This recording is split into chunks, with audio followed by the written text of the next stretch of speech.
বনানীর গল্প চ্যানেলে সবাইকে স্বাগত।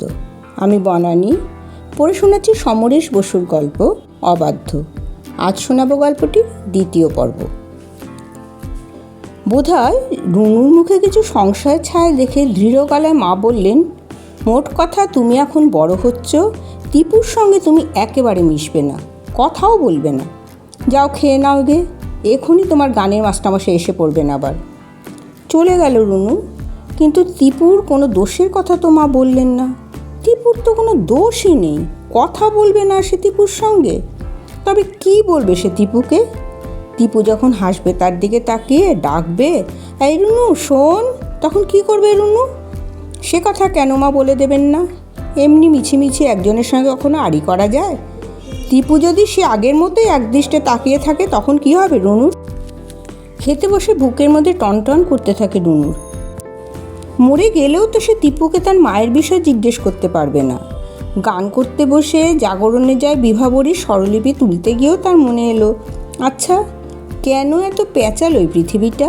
কার সঙ্গে এখন এই বিষয় নিয়ে রুনু আলোচনা করবে? তার আলোচনা করা দরকার, জানা দরকার, বোঝা দরকার। রাত্রে সে যে বাইরের উঠোনের অন্ধকারে বসেছিল মা বোধহয় জানতেন না। শুনতে পেল মা বাবাকে বলছেন, তবে আর তোমাকে বলছি কি, দেখি রুনুর সঙ্গে একেবারে আমার ঘরে এসে হাজির। আমি তো একেবারে শিউরে উঠেছি দেখে। এ কি, মঙ্গলার মেয়ে এ বাড়িতে কেন? সে যে আবার স্কুলে পড়ে তা কে জানতো? বাবার গলা শোনা গেল, দিনকাল তো বদলে যাচ্ছে। মা বললেন, তা বলে একটা প্রস্টিটিউটের মেয়ে স্কুলে রাখবে? অন্যান্য মেয়েরা খারাপ হয়ে যাবে না? বাবা বললে, শুনেছিলাম মঙ্গলার মেয়েকে কোনো এক আলাদা বাড়িতেই রেখে দিয়েছে। যতই রাখুক আলাদা, তবু সে যা তাই। প্রস্টিটিউট শব্দটার আভিধানিক মানে জানে না রুনু, ভাবগত অর্থটা জানে। ঠিক যে সব মেয়েদের কথা ভেবেছিল সে, তবে তাই কি টিপুর মা? টিপুর মতো মেয়ের মা এই রকম কেন হয়? টিপু তো তার চেয়ে মোটেই খারাপ নয়। ও তাই বুঝি টিপু কোনোদিন রুনুকে তাদের বাড়িতে যেতে বলতো না? কিন্তু টিপুকে কি বলবে রুনু?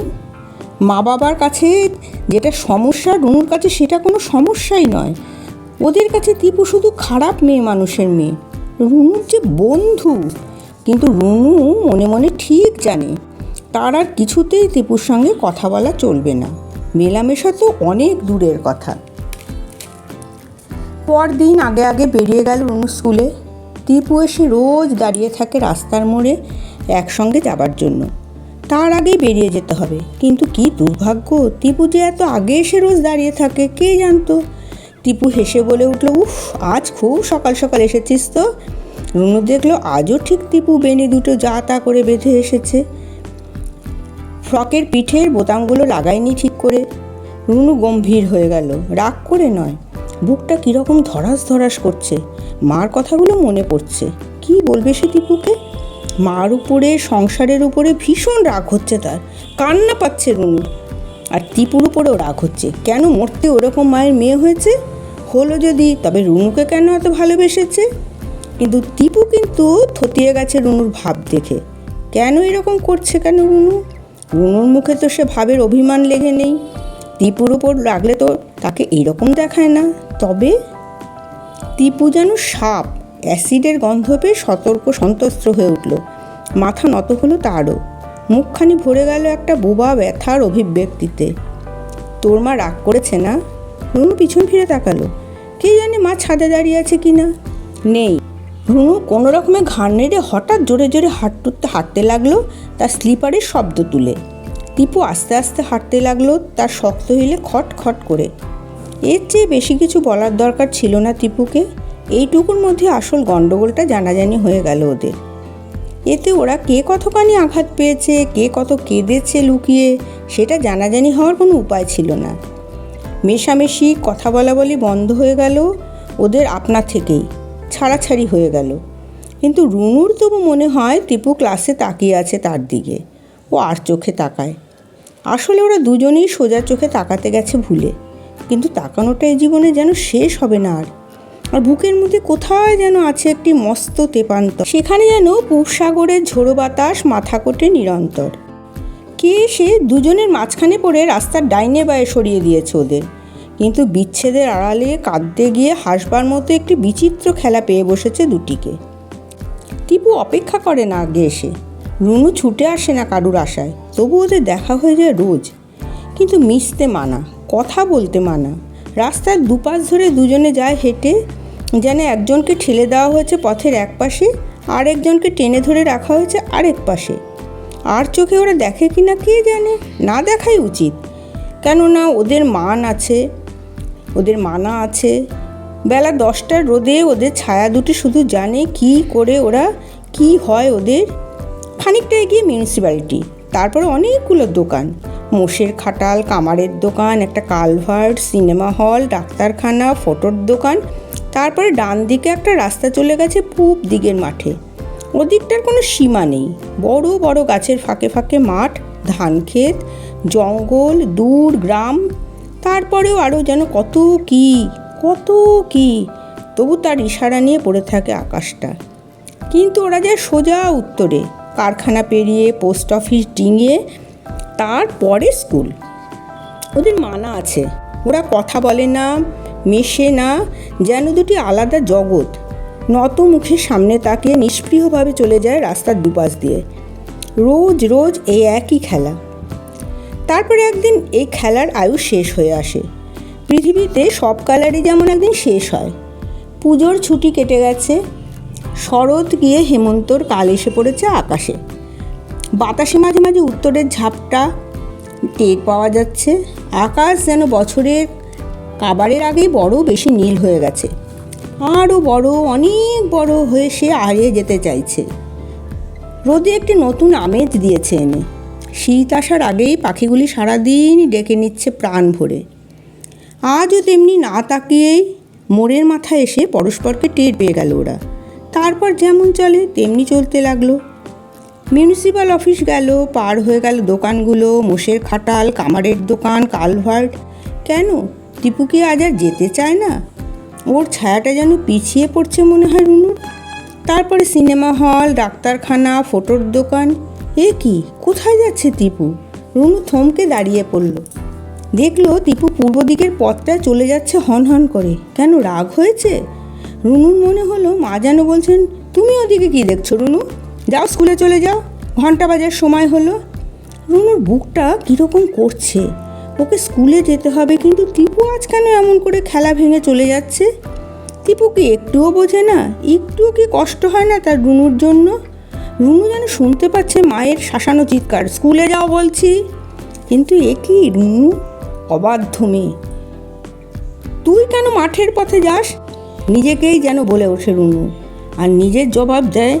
টিপু কি একটুও বোঝে না কত কষ্টে রুনু চেপে রাখে নিজেকে? নাকি টিপু আজ আর সহ্য করতে পারেনি, আর বুঝি সে এমন খেলা খেলতে পারে না? কিন্তু এ কি, টিপু এত জোরে যাচ্ছে কেন? রুনু পিছু পিছু আসছে বলে? রুনু ডেকে উঠল, টিপু টিপু। অমনি রুনুর কানে বাজলো মায়ের হুঙ্কার, খবরদার খবরদার বলছি রুনু। কিন্তু টিপু এত জোরে ছুটছে কেন? মাথাটা এত নুয়ে পড়েছে কেন ওর? কাঁদছে না? কাঁদছে টিপু। আর রুনুর কান্না তুই দেখিস নে? তুই রুনুর কান্না দেখবি নে? তোরই খালি কষ্ট হয়, রাগ হয়, আর আমার বুকটা কেমন করে তুই জানিস নে? টিপু টিপু। গাছের আড়ালে পড়লো টিপু। আবার দেখা গেল মাঠে পড়লো, আবার গাছের আড়ালে। বই বুকে চেপে বেনি উড়িয়ে রুনু ছুটছে। দমের অভাবে আর ডাকতেও পারে না, ফিস ফিস করে ডাকে শুধু, টিপু টিপু টিপু। তারপর একটা কুলঝোপের কাছে এসে বই ফেলে রুনু, দু হাতে জড়িয়ে ধরে সঙ্গীকে। টিপু মাটিতে মুখ গুজে ফুলে ফুলে কাঁদতে থাকে, রুনুও কাঁদতে থাকে টিপুর পিঠে মুখ চেপে। হেমন্তের উদার আকাশ ভরে বাতাস লুটোপুটি খায়। মাঠে মাঠে পাকা ধানের গোছা পড়ে নুয়ে, শব্দ হয় ঝিরিঝিরি, গন্ধ ছড়ায় নতুন ধানের। আর মনে হয় আকাশ আর মাঠ যেন হেসে ঠোঁটের কোণে লুকিয়ে তাদের দু চোখ ভরা স্নেহ বেদনায়। এই যে মেয়ে দুটি আজ প্রথম স্কুল পালিয়ে এসেছে, সমাজও মায়ের বারণ মানেনি, তাতে ওদের একটুও রাগ হলো না, বরং যেন খুশি হয়ে ঠাঁই দিল এ ঝোপের নির্জনে। দুটি তো অনেকক্ষণ ধরে শুধু কাঁদলো, তারপর ফোপাতে লাগলো। তারপর একসময় ফোলা ফোলা চোখ নিয়ে গায়ে গায়ে জড়িয়ে বসে রইল চুপ করে, দূর মাঠ ও আকাশের দিকে চেয়ে। তখনও কান্নার হেঁচকি উঠছে দুজনে। তারপর শুধু থেকে থেকে কেঁপে যেতে লাগলো। ওদের বুকের গভীর থেকে উঠল দীর্ঘশ্বাস। দুঃখ দেখলে ওদের বুক ছাপাছাপি হয়ে যায়, আনন্দে হেসে বাঁচে না। ভালোবাসার টান ধরলে যেসব অনুশাসনের বেড়া ভেঙে ফেলতে পারে সেটা ওরা জানে না। না জেনে বাঁধ ভেঙে ওরা জীবনের অচেনা আঙিনায় এসে বোবা হয়ে রইল অনেকক্ষণ। টিপু দুজনের বইগুলো গোছালো। রুনু টিপুর বিনুনি দুটো বাঁধলো ভালো করে, ফ্রকের বোতামগুলো ঠিক করে লাগিয়ে দিল। আর রুনুর বুকের কাছে একটি পাকা ঘামাচি নখ দিয়ে মেরে দিল টিপু।